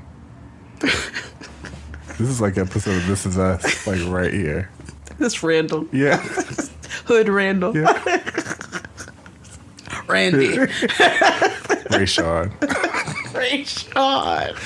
Rayshawn Pearson. We're gonna cry at the end of this episode. I just love you so much. Anyway. You are back. What are you doing? Okay, you caught me. You got me. We're not done. Okay, remember you were good in the boat.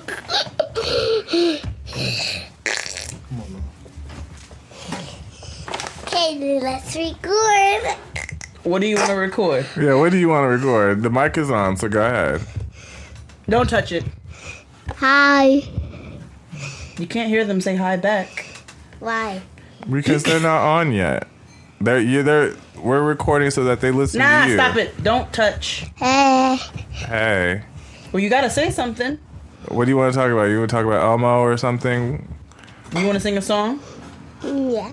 Okay. What you want to sing? Grace says, take us out. A, B, C, D, That is not what you want to sing. A. Okay, all right. A. I want to sing, Sing Drippin' and Finesse. like it dripping. I just go. It's okay. Okay, I just sing it. No, okay, stop touching the microphone. She needs a shower when you've been like, Okay, all right. Come on. Come on. No, excuse me. Okay. No, okay, that's enough. Come on. It's 9:30. Girl, get up. Seriously, go. Okay. I get to feeling this. It don't make no sense. I get to feeling this. Well, I'm singing a song to them. I get to feeling this. It don't make no sense. I get to feeling this. You know. Can you play that? Chris, I need you to show me how to set up the this recording equipment, if you can. Or What, this one? like whatever it is y'all doing, and y'all set up the recording to like put it on the laptop. Yeah. Yeah. No, do you want me to just keep it the way it is, and you can? Yeah, you can do that. It I'll just keep don't everything make no it is. sense. How do I like save the You recording? know. You just go to share and It export don't song to make no disk. sense. Now you're That's it. That's going. You need a lesson. Yeah. You know. I can make notes, but it's super easy. About a video thing, do a video and send it to me. Sure. You drop I could do that. Okay, you. All right. I got on my chain. Come on now. Tell me. Come on, so we can finish up. Says it's again, baby. It's my big bubble. You just stop. No. Go ahead.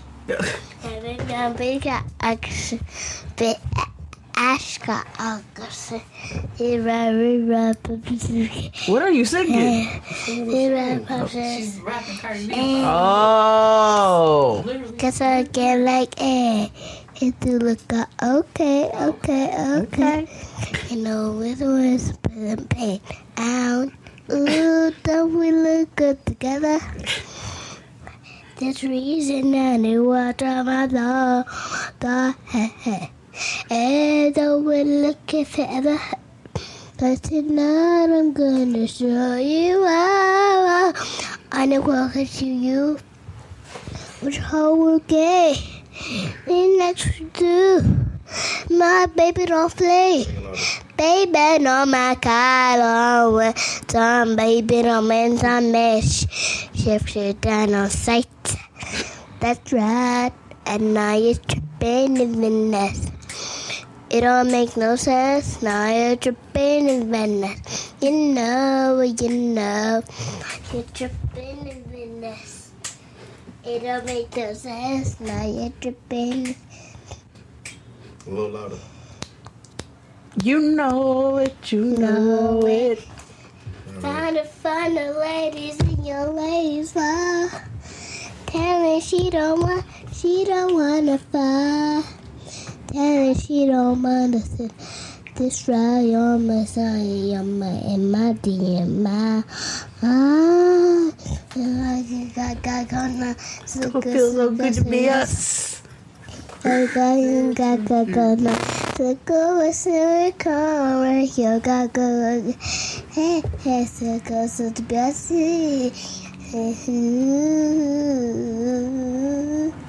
Now you tripping even this. It don't make no sense. No. Better than this.